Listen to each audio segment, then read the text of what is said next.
I just got a new coat still. Okay. Got a little brand new feel. Not so fast, switch blade, cut your car wheel. I'm on top, self-made. I'm the real. What is up, tribe? We are back with another video. Happy Saturday, darlings. We're going to get a couple of quick uploads, things I want to kind of stick and move, topics I want to stick and move around, and you guys are going to get that today. Today we're talking about being a bitter Betty. We're going to also talk about the difference between being nice and being kind, and hopefully it's going to be a teachable lesson. When I wrote the book, The Return of the Divine Feminine and the book Woman, I was very deliberate in how I wrote how revenge showed up, what revenge looked like. In today's world, we call it getting your lick back. Okay? I wrote that in the way of the elder burning down the kingdom, setting her standards and how she moved about the village. I talked about how she would walk down the streets with confidence and she would swing her hips from left to right. You guys remember that? It was almost as if there was a song and a dance when she would walk. There was a level of confidence that she walked with that was, do not mess with me. All right. People knew her story. They understood her story, but they also knew not to mess with Elder Eden. I wrote that in a book specifically so that women understood that being a doormat is not good. Simply put, I put a post on our community tab. That post said, either set your standards or be walked all over. This video is going to help you with that. And all the posts that we put up on our channel, they're going to be quick videos to explain those posts on the community tabs. Let's first talk about being a doormat, okay?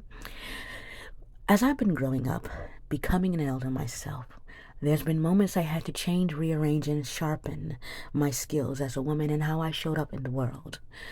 People who meet me on the initial meetup, they say, oh my goodness, she's so nice. She's so sweet. She listens. And then as they get to know me, they learn that I have a strict moral code in how I run my self-business. Hear what I'm saying? Yourself is a business. We're going to explain that at a deeper level on another video. But there are consequences.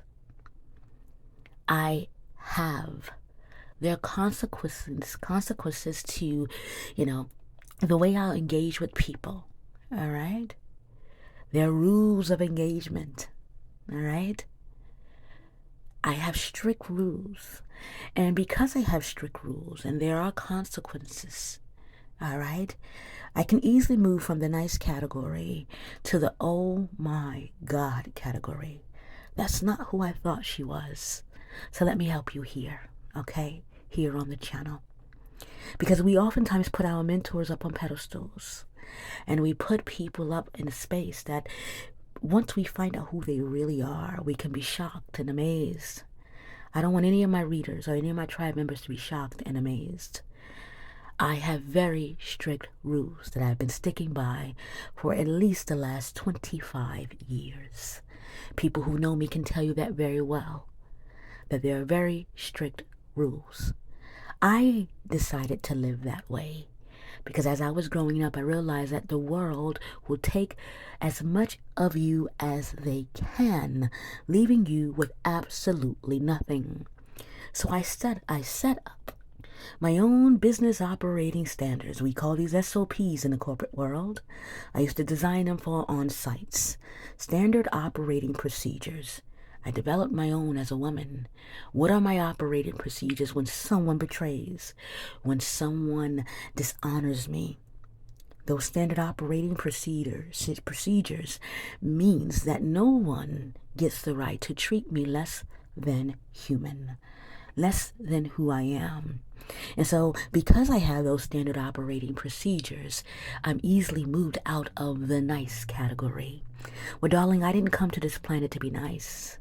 I came to this planet to give something substantial so that people can help improve their lives.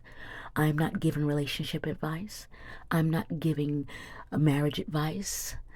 I am simply giving people the rules of people and how you can learn that dance. Learn it so that you can do it in a way that is going to be more empowering for you as a woman. That's hut wisdom. I'll share a personal anecdote with you. A young lady said to me, I thought we were friends. I was talking to you almost every day, and then you just stopped taking my phone calls. And I said to her, well, darling, do you recall the last conversation we had? You were talking about a dear friend of mine who I love and honor. And before I hung up the phone with you, I told you to take care. If I don't break bread with you, if we had never had dinner, okay? If you've never been to my house, I've never been to yours. Then that is not really a friendship, is it? We are acquaintances on this journey called life.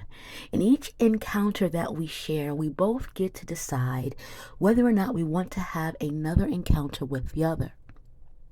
Simply put, you violated one of my rules, which was to gossip about someone that I loved. And when I corrected you about it, you continued on. And so at that point, the standard operating procedures are in place. Now again, this proves to you that I am not a nice person.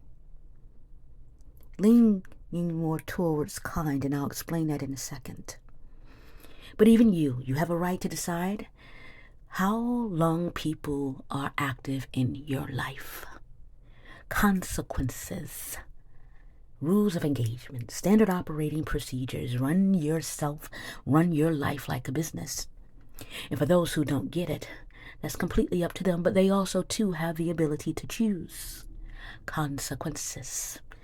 I'm not nice. I didn't come to this planet to be nice, darling. I came to leave a legacy behind. And I think the more people understand that being nice doesn't get the results all the time.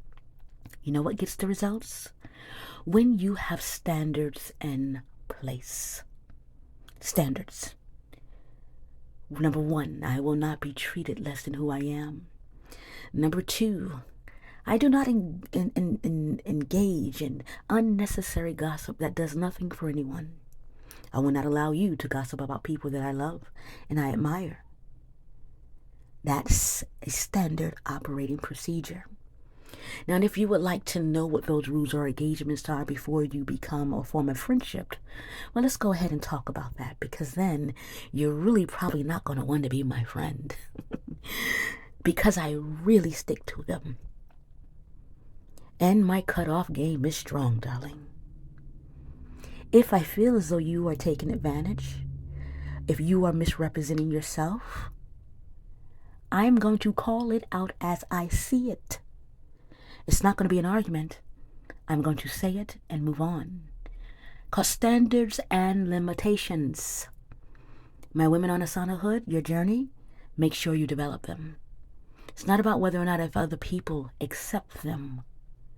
You're setting the stage and the standard for how people engage with you. Now, that can save you from the next topic. Bitterness and anger, which can leave you eat you alive. People who don't set standards are oftentimes upset and mad and angry at people who perhaps maybe did something that they didn't like. They treated you in a way that you did not appreciate. And because you didn't get a chance to voice how you felt, you feel angry, mad even. You did not get a chance to say what you wanted to say. Well, I'm here to tell you something about bitter and anger. It can eat you alive. Angry about something you didn't get a chance to say. Angry about something you wanted to get off your chest but didn't. Perhaps maybe because you've took on this nice girl persona. Okay? Bitter because you know, there are some things that you were not able to work out. I lean towards a lot of people are bitter because they themselves have failed to act. They have failed themselves, and they are hoping to be saved by the other person. And because the other person is not throwing in a life jacket or jumping in as a lifeguard, the bitterness begins to set in. because I am not saving myself, so I want you to save me. It's a sad way of living. Don't live with bitterness and anger. It will eat you alive. What is it that you're mad at right now? Is there envy festering inside of your heart? Is there jealousy festering inside of your heart? Bitterness because you could not control an outcome of something. All of that is a choice. When you wake up in the morning, do you stretch your arms up to the sun and feel good about all of the decisions that you've made thus far? Or are you still angry at that person? You didn't get a chance to tell them how you really felt. Or are you still mad because that person failed to come and save you? They didn't throw the life jacket out. They didn't jump into the pool. They betrayed you. Well, darling, in most cases, because you failed yourself. You didn't give them the standard operating procedures on the day of orientation. I'm taking it back to corporate America on you. When new hires show up on my on-sites, at the time when I was doing it, we had an orientation class, and in that orientation class, I gave them the rules of working. Violate one of these rules of working, and you will be fired. It sounds harsh, but you don't get those positions by being nice. You get those positions by being kind but firm. There is a difference. You can treat people how you want to be treated in one sense, but you can treat them with kindness and understanding and meeting them where they are. But you all can also have standards and limitations. You can have that. I am asking you today to consider what is active in your heart.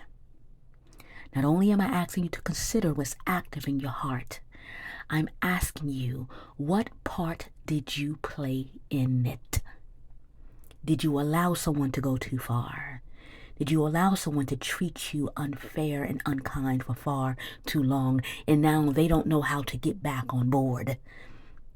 Did you fail yourself because you didn't give them the standard operating procedures?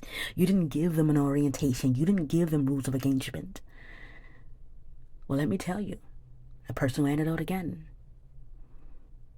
I was upset at someone because they didn't do something I wanted them to do. And then when I was doing my self-inventory, which my clients, y'all know this all too well, we do this all the time. I was doing my self-inventory. I said, well, Karima, you've never told her what you wanted. You never gave her the rules of engagement. Whose fault is that? And this is not about blaming fault, but it's about taking accountability for your life, how you feel, and how you move about the world you're moving in. I'm going to end this video on this note. Bitterness and anger will age you faster than anything you could imagine.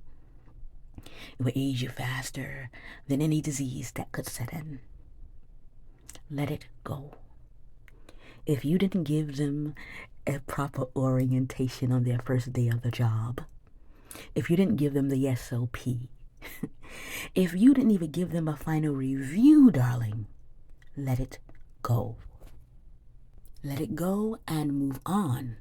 But set those standards. Make those limitations so that anyone else new coming into your life, you let them know this is how I like it. Until next time, I'm going to ask you to be empowered, be inspired, and be well. I choose kindness because in that, I can exercise my standard operating procedures. Love you guys much. Take care.